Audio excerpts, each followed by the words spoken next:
thanks everyone for being here, and I know we got a big game for the men, so and then obviously Coach B is after me, which is the real reason you guys are all here. But thank you for humoring me and asking me questions. So no, I'm really happy with where we're at. Obviously, just been through a lot with the injuries and everything, but could not be more proud of this group and the resiliency. And I think we're playing really good basketball right now. I think we're playing really together, sharing the ball really well. Obviously, didn't play well against Michigan State, but besides that, this stretch has been good and figuring out how to play with this group together and had a really good performance on defense and offense up at Northwestern. And now we have another big one tomorrow night against Purdue where, we got to have that same urgency to start the game and hopefully, continue to have that defensive intensity, which has set the tone for our offense to get going. We had 50 points, the other night in the first half. Haven't had that in a while. So hopefully we can just continue playing basketball that's very together and just defensively and rebounding. I've just been really, really happy with, again, take out that Michigan State game. Shauna, despite the obvious negative of Kyra and Gretchen out for the year, has this stretch, since that's become a final thing, brought a clarity of roles and an ability to go forward in that way? I think so. It was a tough stretch for all of us to kind of wrap your head around, and especially for me as the leader, okay, we're not going to have them, right? So you kind of have to get through that, and then I think, after that Minnesota game, I think everyone just is like, okay, they're not playing, so you still continue to play, and everyone just has really just embraced their role and stepped up in their role and taken on more. And sometimes, no one likes to only play 6 or 7, but sometimes when you can just go out there and play, and I mean, you can make mistakes. I can't really bench you. Let's just be honest. You can kind of play with a little bit more freedom, and I just it's been really enjoyable to coach the last how many games, just because I just am so grateful for how much they're pouring in to one another and into their belief and their resiliency. When something adversity has happened, we've really just stepped up and I'm really, really proud of them. So we got a long ways to go. We got a lot of hard games left, but we just take it one day at a time and try to be the best versions of ourselves in that day. And for the last couple of weeks, we've done that pretty well, besides maybe one game. Shauna, I feel like at various points in the last year, we've asked about starts the other way and being kind of slow. So what's unlocked for you guys to come out and maybe get some of those early punches?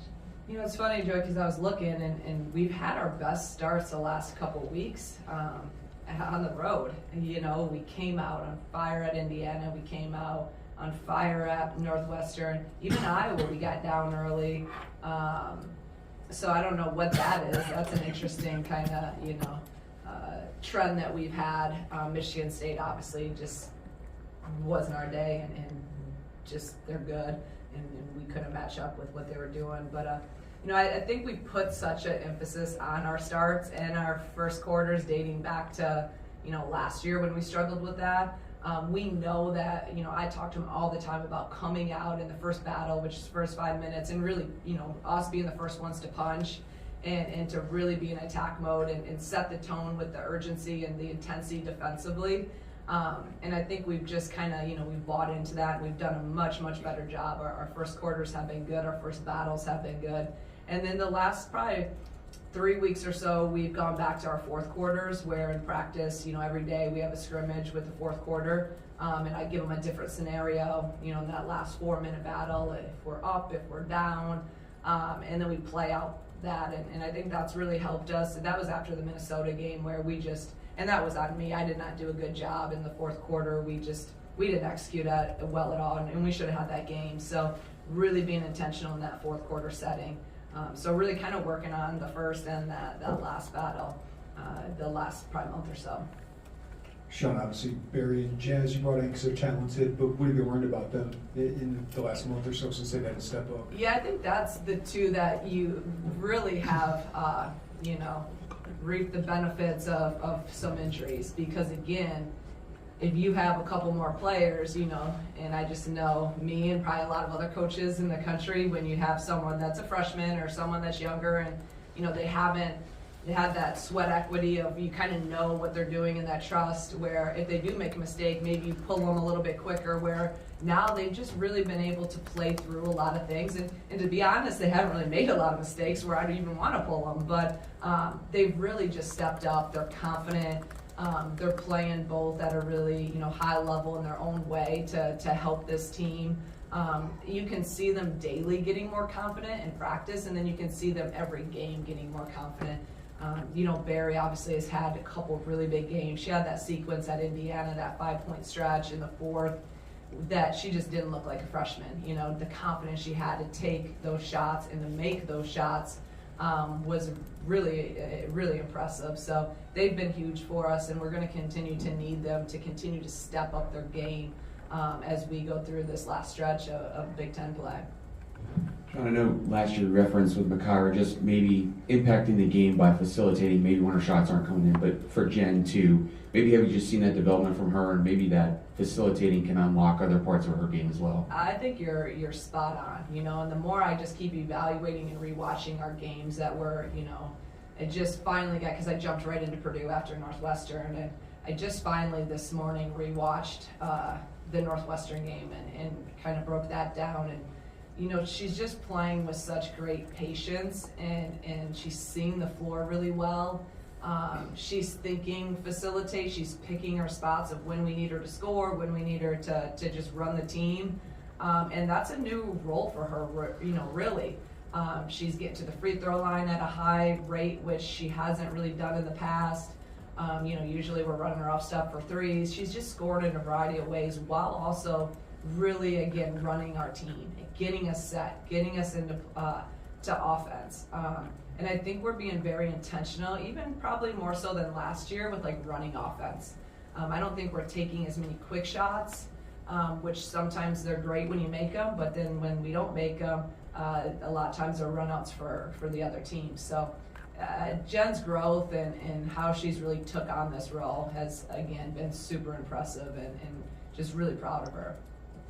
Shauna, Lombard, she's been shooting the ball really well during league play. Wanted to get your thoughts just on Purdue in general. Yeah, they're another, I said this about Northwestern, I know, and we never take anyone, we understand this league, we understand everyone is good. I mean, Northwestern doesn't have a win, and they were up 16 points on ranked Minnesota with 6 minutes left in the game before us. They probably should have beat Indiana the previous game. Purdue's the same way. Purdue has a lot of really talented players with, Lombard being one of them. And so this is a dangerous team, and we haven't, the last 2 times we've played them, we've lost to them. So I have not beaten them in my time here. So there's we're not taking this team. I don't care what their record is. Everyone in the Big Ten is a capable team, and they have a lot. Like I said, she's one of them. Just a dangerous player that can score at all 3 levels, shooting the 3 at a high level, gets to the rim, scores in the mid-range. We really have to do a great job on her and be able to really, I think the physicality, we need to be really, really physical with her and try to neutralize her early to not give her any confidence, especially, again, in that first battle, that first quarter. Shauna, you said it the other night that, you thought what was happening for Corey Allen at Northwestern was going to happen because her last 2 days of practice. Just what has gone right for her in this sophomore year that really allowed her to have a better year? And she implied that there might have been a confidence problem versus her freshman year. I just think any freshman, it's a lot of confidence. Everything's so new, and expectations, standards, the intensity of everything. My demand to defend, the demand to play with high energy. I mean, it's a lot as a freshman. When you can just go into most high schools, you can go on to practice and you're the best player, and you just don't have those standards. So I think she's finally understood that, and like I told you the other night, she had 2 of the better practices, and what I mean by that is just energy, intensity, defending, locked in, really seeing the floor, a more calmness to her. So I think that, again, someone that's, use this should be an opportunity for someone like Corey to, she's getting these minutes. Now, what are you going to do with them? And the other night she was really, really productive. So that's going to lead to more minutes, more confidence between her, what confidence that I have in her. And then the confidence and trust also is developed in practice. And that's where she's just been much, much more consistent in terms of what she brings every day. Along those lines with Corey, she's listed as a guard. I'm pretty sure she's a guard, but she plays the 4 for you at times, and she had 11 rebounds. Like, what's that versatility you have with such a short bench kind of allow for you? Yeah, that's what is awesome about really all these guys. We've just kind of thrown them in different positions, and they've all just accepted it, and like, they're not saying, they're just learning it. Like, Corey's playing point guard. She's literally plays 1 through 4 for us. And what I've been talking to her about, and I said this to Matt the other night after the game, how do you impact winning, right? Like, what are you doing to impact winning every single time you're out there? So I don't need that to be, 15 points. If you give me 15, that's great. But rebounding, defense, the intensity, the energy, diving for loose balls, that's how you can impact winning and get more minutes. And that's where I think she's finally taken an understanding to that. And for her to go out there and have the rebound she did, her defensive consistency is much better, and she's just playing really, really hard. When you do that, like, for me, I can give my guys the answers to the test. Like, it's very black and white of how you can play here.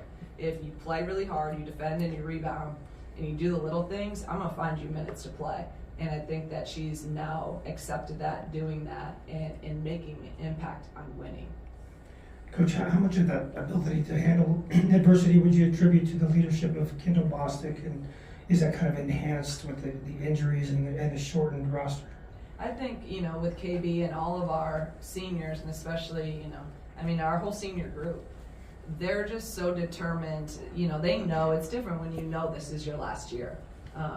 They have 0 eligibility years left. I wish they had more, but they've used them all. So they understand that, and they're just like, okay, nothing is messing up my senior year. And I tell that every year. I say that to our seniors. I use another word in there, but I say, don't let anyone up your senior year. Was that the PG version of it? Because it's your senior year. You can't let anything mess it up. No distractions, no excuses, no injuries, whatever it is. Like, you got 1 year left, and make sure everyone's doing what they need to be doing. Make sure that you're doing what you need to be doing. And I think those seniors are they're really embracing just day to day and being really present, and they're just having a lot of fun and enjoy playing the game right now. And that's fun to coach. So this senior group we've been through a lot in our 2.5 years, and I think those 2.5 years has prepared them to kind of handle some of this adversity and be great leaders through it all.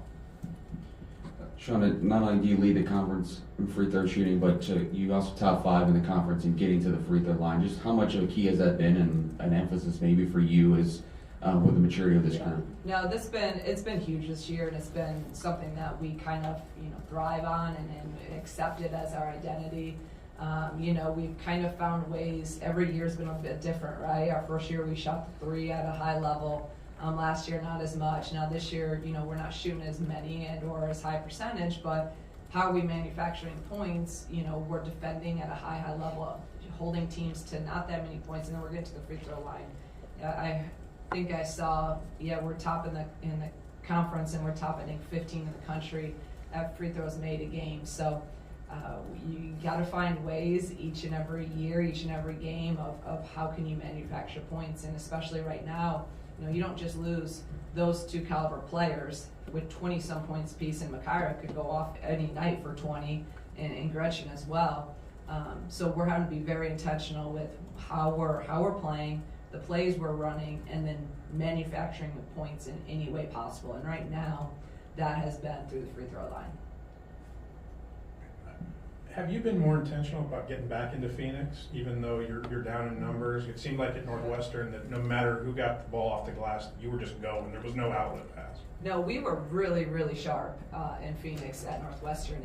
And, we've had great success in transition against Northwestern in our time. And we were, continuing to just remind our guys and emphasize that Phoenix is a weapon when we utilize it to be one. And when we're defending and getting stops and rebounding clean, then that's the steps in it. So yeah, we couldn't get it out, you know, in a Michigan State because we weren't getting as many stops. They're getting layups. But those other games, Indiana, it was working well. Iowa, I think we've actually really cleaned it up in the last couple weeks and kind of got back to who we are in Phoenix. There's going to be, though, at times, and I've said this now with kind of where we're at in our depth, maybe in the fourth we're going to be a little bit more selective in the fourth, especially in a tight game, of when we want to run, when we want to push that, and then when we want to just run offense. And that'll be more kind of depending on the time, score, and the situation. Pretty good. Thank you guys, I appreciate it. What's the scouting report on the